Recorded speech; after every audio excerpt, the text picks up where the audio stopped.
So today we're going to talk about the Atlantic world. We cannot understand the making of Europe, let alone phenomenon like the Enlightenment, unless we think of Europe as being involved in a larger, connected and global world.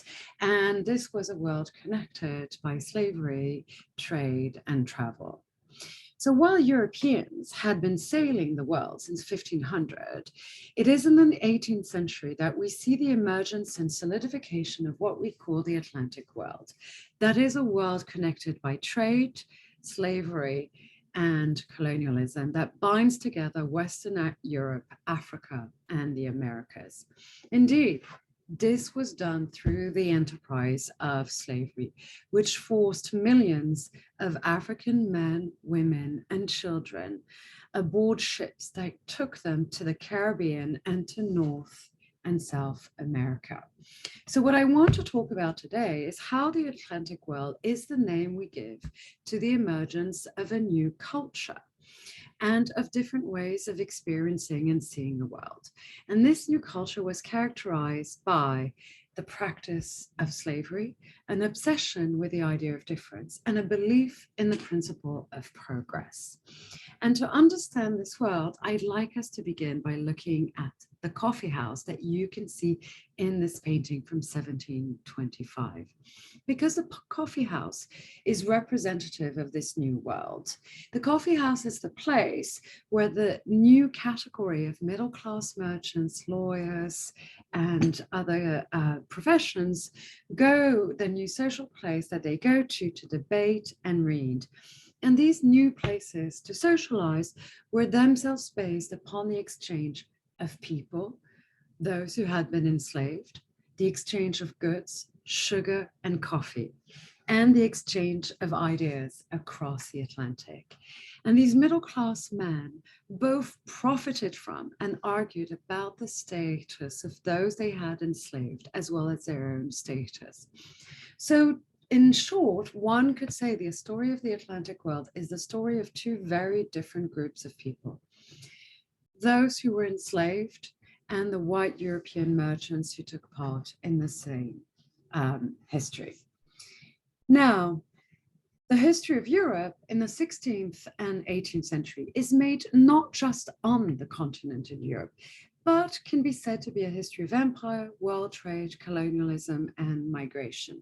And the development of the slave trade had begun, in fact, in the 16th century under this leadership of Portugal, Spain, the Netherlands, France, and England, and had been essential to the economic development of Europe as a whole. Now, what characterized this system, which was economic, but involved the forced capture and sale of human beings who were then deprived of their status as humans. Now, for economic historians, the Atlantic system, as they define it, is a triangular system established by Europeans to link their trade in slaves to the establishment of plantations in the New World and the Caribbean colonies located 5,000 miles away from Europe. And you can see how that small portion of land, continental Europe, binds together the world, going to the west coast of Africa and then traveling 5,000 miles away to the Caribbean and to the Americas. Europeans exported manufactured goods to Africa, textiles and other goods. And these textiles were in fact not indigenous to Europe, but were manufactured in India and exported back to Europe through the British and French East India companies. Now, Europeans on the West African coast now bought or captured men, women, and children that they then enslaved and transported them to the New World and the Caribbean colonies. Once in the colonies, they sold these enslaved human beings to plantation owners and brought this as commodities and brought the staples produced on the colonies, sugar, coffee, indigo, and shipped these raw goods back to Europe. So in fact, Europe's prosperity depended upon a system of forced migration characterized by an incredible violence and brutality. Now, what you need to remember is that slavery and colonialism were not phenomena separate from European life, but in fact helped make Europe. By the end of the 18th century, for example, 1 in 8 people in France depended upon colonial trade for their livelihood. Overall, more than 11 million African men, women, and children were forcibly transported to the Americas through the course of 2 centuries of slave trade. But a shift took place in the 18th century. Because slavery had always existed, something different happens in this century.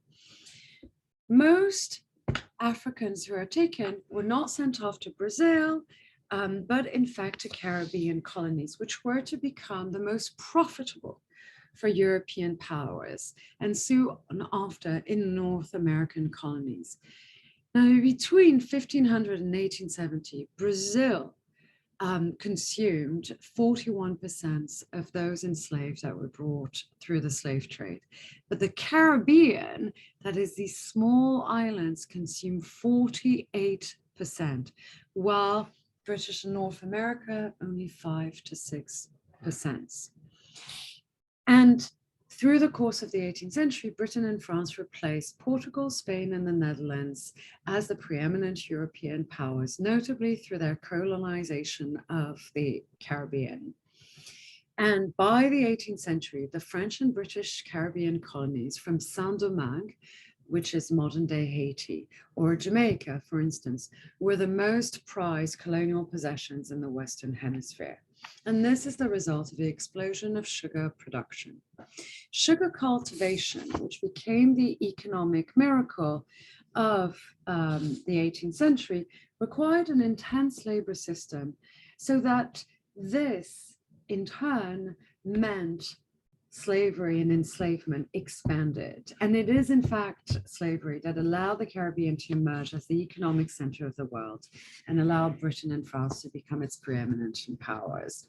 So I want to take a look at the French slave colony of Saint-Domingue, which was settled rather late in 17th century by the French, but became in the 18th century the most prosperous of all European colonies, but was also the most brutal. And here is an etching from the time period of Saint-Domingue and of its main port, Port-au-Prince. Saint-Domingue was half of the island known as La Hispaniola, which had been discovered by Christopher Columbus in 1492. It became French in 1697, and Saint-Domingue consumed the lives of thousands of Africans. In the 18th century, almost 700,000 men, women, and children were brought to be enslaved to Saint-Domingue.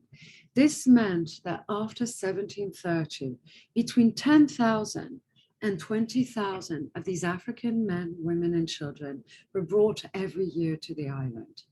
This represented 10% of the entire slave trade. And this is what this image evokes, because what it does is gives us a very peaceful and tranquil image of all of the ships arriving in the port. And we can only guess that these are the ships carrying these men, women, and children that were forcibly bought or captured, and that then leave after they have unloaded with the raw goods they bring back to Europe. So what might life look like if you were enslaved? Well, those taken to be enslaved were usually between 14 and 35 years old.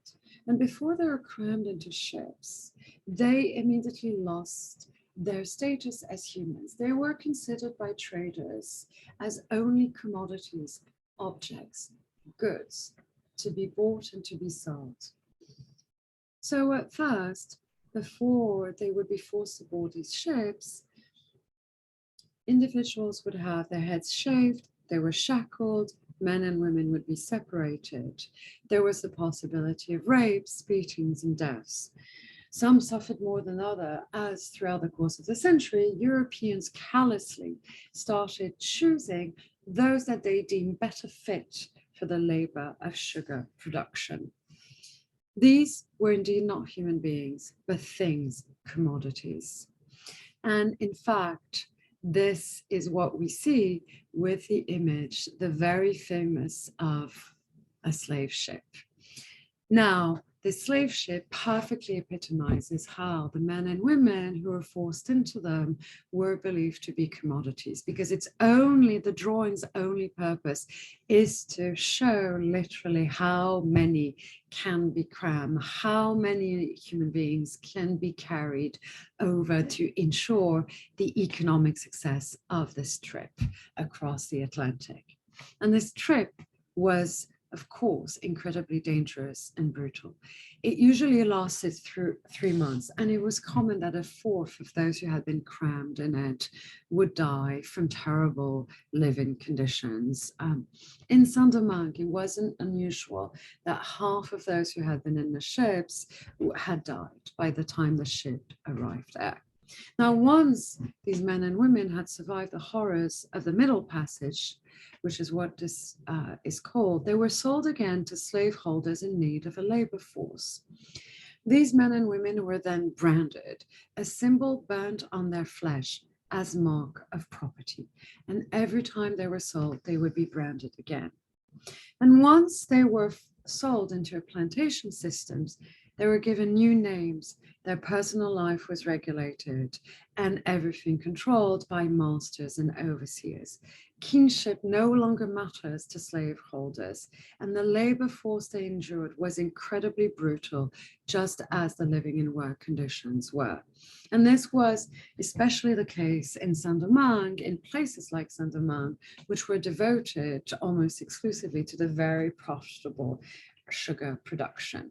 And this is why, in fact, so many were forced to come over every year, because so many died either before arriving or very soon after arrival. And this was the world they entered, the world of the plantation. Now, the plantation work was incredibly brutal. And yet we would not know this from this quasi-scientific drawing of what a plantation looks like, which epitomizes some of the principles that characterize plantation work. So to the right, you can see what were to be supposed to be the housing for those who were enslaved and were to produce sugar. And of course, this is situated by a river because sugar production needed both land irrigation and a huge amount of water, as well as a huge labor force and expensive equipment. And we see those milling around in this almost idyllic scene, as if one was to marvel at the beauty of the scenery and the beauty of the industry needed to produce sugar production. And we know this because we have numbers, if you look carefully on the drawing, that it tells us that the drawing is meant to show to Europeans back on the continent what a plantation looks like. This is not what it looked like and felt like to those who had been enslaved. Workdays lasted between 15 and 17 hours, and the work of sugar production was grueling, intensive, and unending. As I said, it involved land irrigation, a huge labor force, and expensive equipment. Enslaved individuals had to do the work of planting sugarcane, trimming, harvesting, and producing the sugar. Work would take place all night and lasted from December to July. The death rate was incredibly high, and the possibility for accidents in this type of production was also incredibly high. And we see this again in what is not shown in this drawing. Again, the drawing is meant to display the incredible ingenuity of this mechanical equipment, and for those who see the drawing to marvel at the techniques and science involved in this. Again, we have letters telling us, sort of indicating what the parts are, and we have a representations of two enslaved individuals who are feeding the sugarcane into the machine. Yet what is not seen is precisely the conditions under which they would have to labor, the risks they would have to take, the accidents that would probably happen. So not only was labor dangerous and brutal, but the conditions under which enslaved men and women worked were very difficult, because very often slave masters used violence to control their labor force. Freedom of movement was not allowed. A curfew was often imposed, and torture and violence was used when masters and overseers believed the men and women that labored for them were neither docile nor hardworking enough. And in fact, this is one of the arguments that would be used to denounce the slave trades. These are two abolitionist drawings, that is, produced by Europeans who were making the case that the slave trade was inhuman, barbaric, and brutal in this sense. So we can see how they are designed to show this. Now, it's important to keep in mind that even with these brutal working conditions, the violence and the dehumanization, those men and women did not remain passive or docile, and found ways to resist from small to larger ways, and used a variety of strategies. They would use herbs and techniques to make branding unreadable. They would use poison, and they would leave the plantation as a protest against particularly horrific conditions. And the practice of leaving and escaping was called marronnage, from the French word. And the escaped enslaved maroons, this in fact became such a regular practice that it was regulated.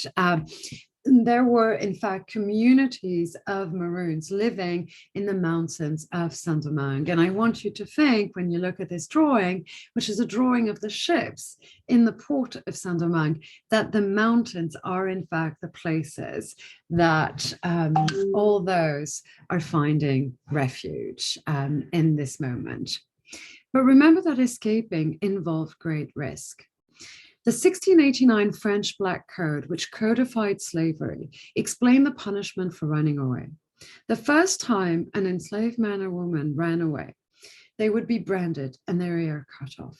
The second time, they would be branded again and a hamstring cut to prevent running away again.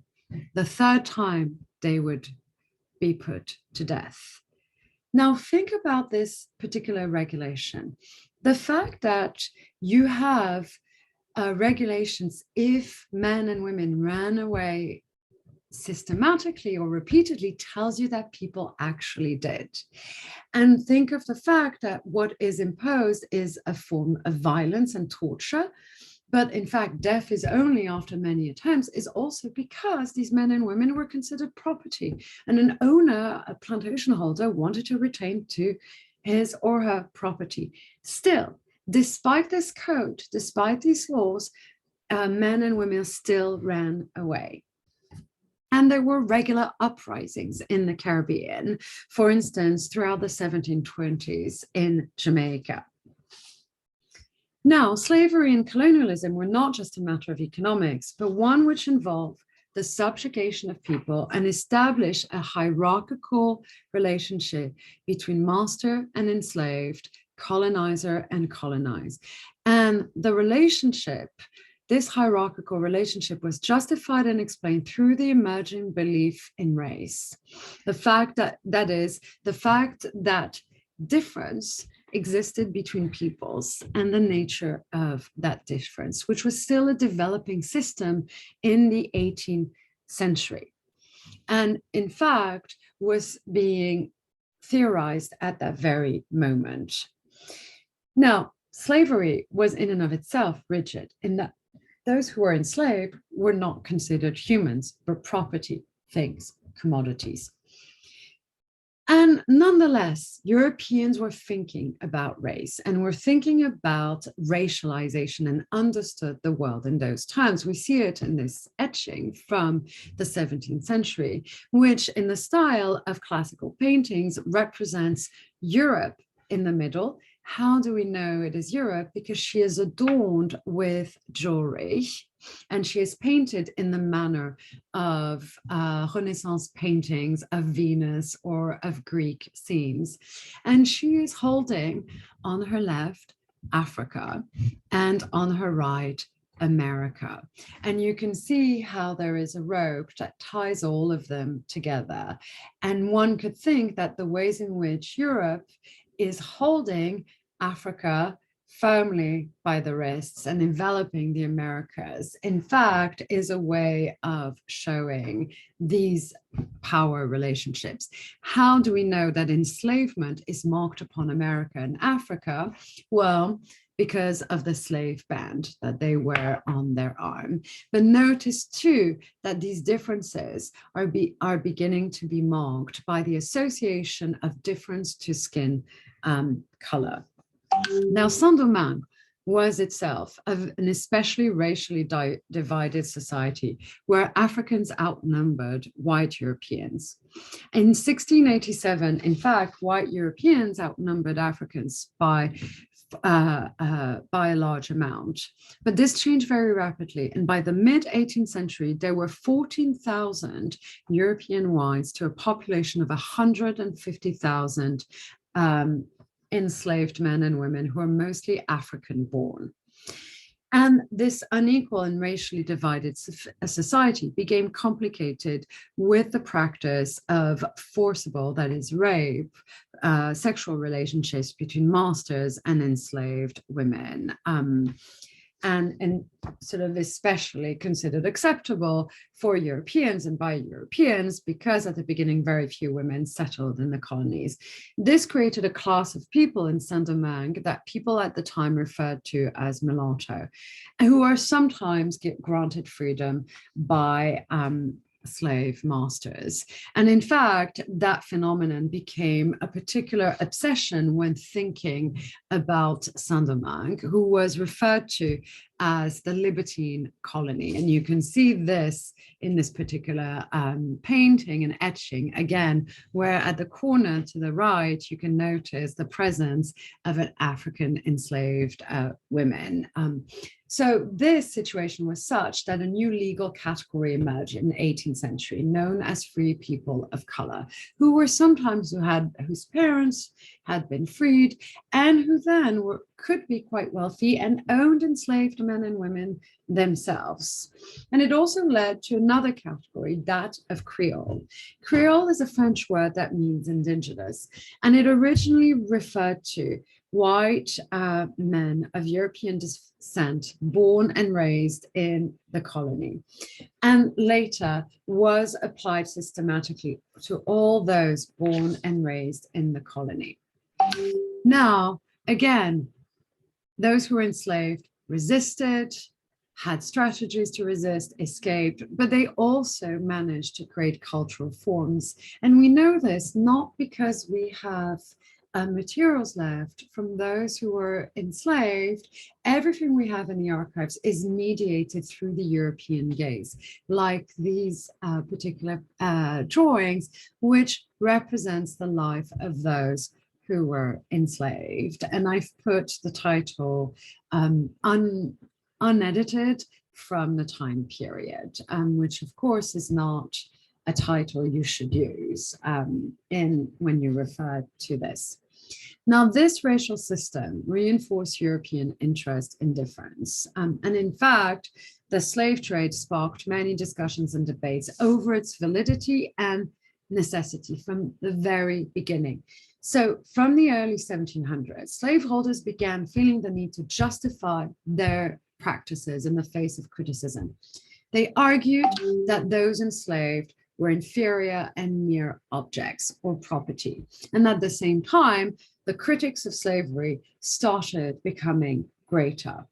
Remember that there were always some critical of violence and enslavement against those deemed different. In the 16th century, Bartolomé de las Casas had been horrified by the treatment of indigenous Indians by the Spaniards. And more anti-slavery texts began emerging in the 1750s and circulated until 1807, when the slave trade was prohibited by the British. These abolitionists, that is, critics who wanted the end of slavery, called slavery unrighteous traffic, unnatural monster, qualified it as barbaric and inhuman bondage.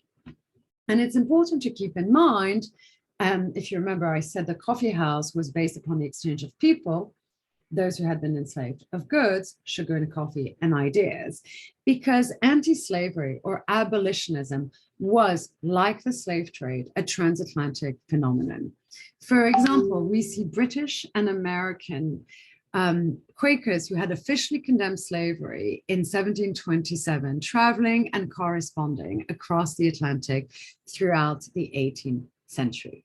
And in fact, many drew from their Christian principles to argue from the end of slavery, as you can see in this abolitionist medallion, which invokes sort of the Christian principles and says, am I not a man and a brother?